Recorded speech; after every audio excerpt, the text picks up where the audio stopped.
Assalamualaikum warahmatullahi wabarakatuh. Shalom, Om Swastiastu, Namo Buddhaya. Salam sejahtera buat Anda semua. Kembali lagi channel Ada Kisah Nyata dengan penyampaian dana bantuan versus dana bergulir. Ikuti terus, jangan kemana-mana. Kali ini ada sebuah penyampaian, sebuah usul. Kalau kita mau mengkritisi pemerintah, maka kita juga harus punya solusi. Saya kemarin mengkritisi pemerintah tentang bagaimana dan jangan membantu masyarakat lagi, tapi biarlah masyarakat diberi akses usaha yang bagus. Saat ini saya akan memberikan satu solusi lagi terhadap pemerintah, khususnya pemerintah di tanah Papua dan Papua Barat, mengenai dana bantuan versus dana bergulir. Tapi bicara tentu ada pertanyaan, apa itu dana bergulir? Dana bergulir, baik saya akan jelaskan sedikit. Dana bergulir adalah dana yang digunakan oleh seseorang dan wajib dikembalikan kepada peminjamnya untuk dipakai lagi oleh orang lain, sehingga dana itu biasa disebut dengan dana abadi. Nah, bagaimana pemerintah daerah di Papua dan Papua Barat bisa mengelola dana abadi ini untuk pemerataan proses pembangunan, untuk pemerataan hasil-hasil pembangunan, untuk pemerataan ekonomi masyarakat? Apa yang selanjutnya? Jangan kemana-mana, tetap stay tune di channel Ada Kisah Nyata. Mengembangkan usaha kecil dan usaha mikro di tanah Papua yang jumlah penduduknya masih sangat minim, mungkin ada banyak kendala. Tapi kendala yang paling utama adalah bagaimana membangun sikap mental dan permodalan. Mungkin kalau sikap mental bisa terbentuk dengan lahirnya usaha baru, lahirnya tanggung jawab baru, ada sikap mental yang berubah. Tetapi itu permodalan nonsen.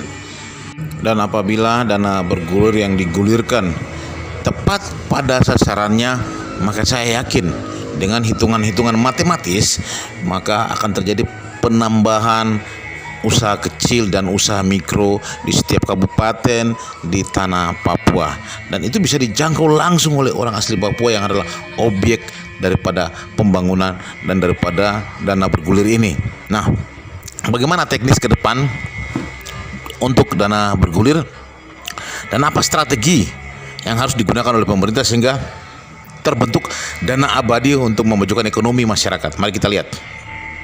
Setiap tahun anggaran pendapatan dan belanja daerah di tanah Papua itu hampir menyentuh 3 triliunan, 3 triliunan, dan ini menurut saya tidak ada salahnya bila kita mengeluarkan 50 miliar sebagai dana bantuan dan juga sebagai dana bergulir. Jadi dana bergulir bantuan usaha mikro dan usaha kecil yang langsung diakses oleh masyarakat dengan syarat, tentunya harus ada syarat-syarat teknis dan harus ada tanggung jawab hukum. Nah, bagaimana syarat-syarat teknis itu?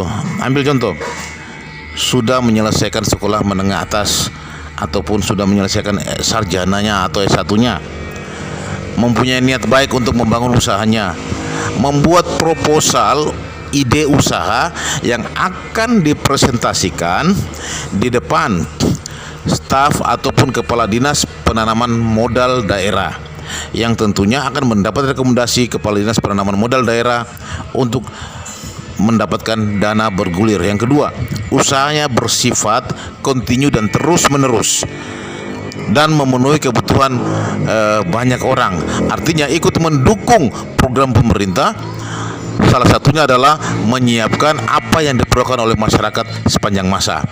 Nah, yang selanjutnya adalah sudah berumur 17 tahun ke atas dan ada banyak syarat yang harus terpenuhi sehingga ketika dana ini digulirkan ada rasa tanggung jawab daripada peminjam dana bergulir untuk mengembalikan kepada pemerintah dan bisa dipakai oleh yang lain. Nah, kalau strategi ini kita terapkan di tanah Papua dengan jumlah penduduk yang minim, saya yakin ke depan akan lahir pengusaha-pengusaha yang bagus, pengusaha-pengusaha yang bertaraf daerah tapi siap melangkah ke regional, ke arah perdagangan antar provinsi maupun perdagangan nasional.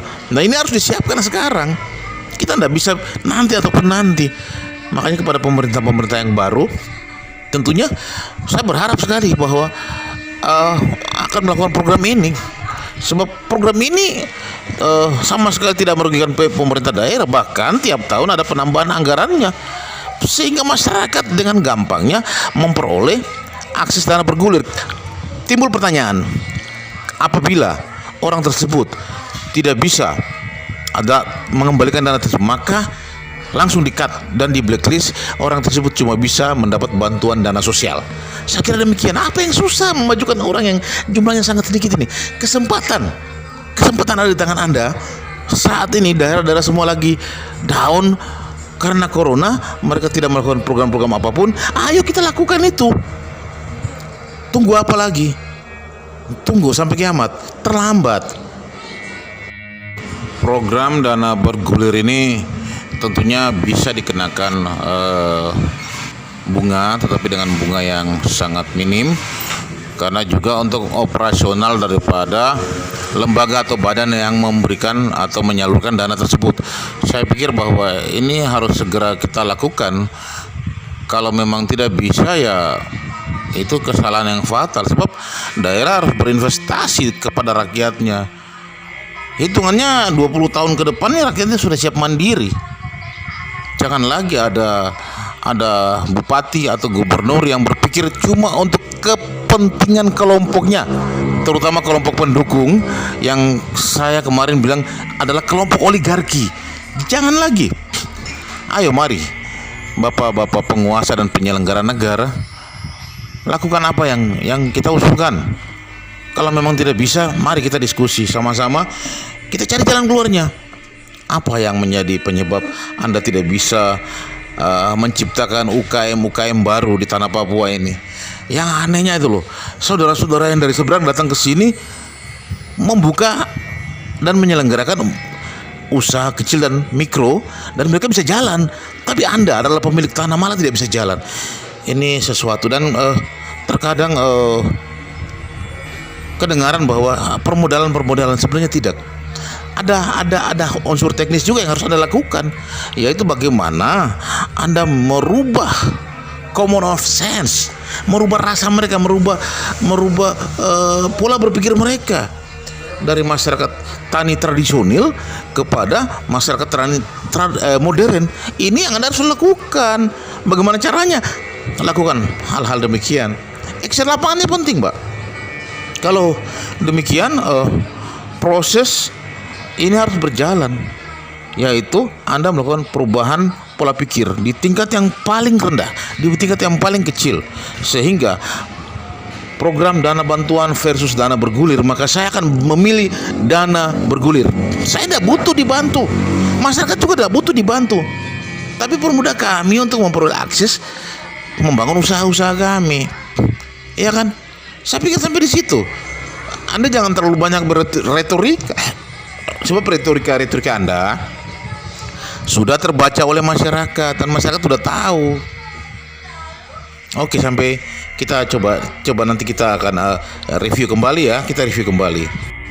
Mungkin yang pertama yang Anda harus lakukan adalah melakukan program perubahan pola pikir di semua sektor. Ambil contoh, kalau dulu dia adalah nelayan yang nangkap ikan cuma dipakai sendiri, kalaupun ada lebihnya baru dijual. Sekarang nelayan tersebut sudah harus bisa mendiversifikasi produk, artinya merubah bentuknya. Kalau dulu cuma ikan asin, ya sekarang apa salahnya ikan itu dibuat abon? Kita ajari mereka, Pak. Bapak-bapak penyelenggara negara ini mudah-mudahan menonton ini.